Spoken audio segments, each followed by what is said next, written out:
তো গুছা আমি ওই রান্নাঘরের ওদিকে দেখতাম। বাপরে বাপ, এত উঁচু টেবিল। আমি আরাম মতো আগে একটু চেয়ারের রাত উঠি নেই। তারপরে যত কাম হয়ে গেছে দেখি রেজন তো মনে হয় এত সময় ফোন নিয়ে বসে ফ্রি ফায়ার খেলতেছে। নাও চেয়ার ভাঙি আবার প্রয়োজন নেই, উঠতে বসে তো ওঠো। চেয়ার ভাঙি পড়লে গেলে আমার বাপের টাকার খরচ হবে না, অযথা খরচ করে লাভ নাই। আমি না দড়ি উঠে দেবো না, খালি কোনদিন না থাক। আল্লাহ আমার হাত পা দিছে, আমি একাই উঠতে পারবো না। পড়লি তাই কি পড়লে আমার বাপের টাকাই, আমারও তো বাপ হয়, আমার বাপের টাকাই তো চিপস হবে। দেখি আমি দড়ি উঠি দেই। তোর এক কথা কয়লার কয় লাগে রে জন, তুই এরকম শিশকে বিয়াদব। আম্মুর কাছে আজকেই কয়া দেবো না, সত্যি। তাড়াতাড়ি আমি যা। বাপরে বাপ, যাচ্ছি যাচ্ছি যাচ্ছি। এ হাবারে ঝড় তুলি ফেলা। পড়ে গেলাম মাজা ভাঙি গেল।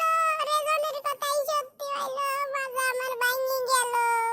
ওই রেজন কোনে গেলি? আসতেছি দাঁড়া, আসতেছি। আমি কইছিলাম পড়বি তুই, বাবা তাই তো কয় মানুষের ভালো করবি না। আসতেছি দাঁড়া, দড়ি উঠিচ্ছি। এখন তো তোমার দড়ি উঠিনি লাগবে না, শান্তি ব্যবহার করলে আমার সাথে না। দাঁড়া লাগবে না, আমি একাই উঠতেছি, অত বাপ দেখি না। আচ্ছা তোমার এতই শক্ত মত, আমি যাই তাহলে। দেখি একাই কষ্ট করে উঠি। দেখি থালা বাসনগুলি তো ধুই।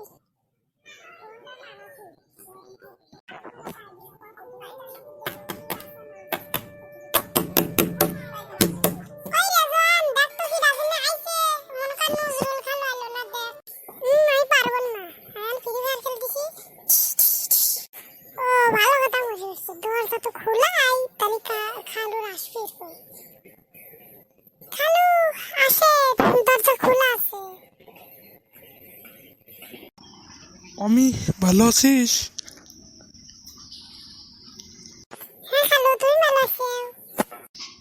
হ্যাঁ, আল্লাহ রাখছে ভালোই, আল্লাহর রহমতে ভালোই আছি। তোর মা কই? মা তো একটু বাজারের দিকে গেছিল, এখন আসেনি। রেজন কো? রেজন, রেজন খালু আসতেছি, দাঁড়ান। ও স্যারের কথা বাদ দিন, ও স্যার খালি দিন রাত পিসির ফোন, খালি ফোন টিপা পাই। আসেন খালু, ভিতরে আসেন, আপনি বসে দেই। খালু ভালো আছেন? হ্যাঁ বাসা, তুমি ভালো আছো? হ্যাঁ খালু ভালো আছি। খালা আসে নাই? না, তোমার খালা একটু কাজ আছে তো আসতে পারে নাই। আমাদের হাঁস মুরগি আছে, 11টা হাঁস আছে আমাদের। খালু আপনি তাহলে একটু বসেন, আপনারা দুজন গল্প করেন, আসলে আমি আপনার জন্য চা নাস্তা। আচ্ছা, বসছি।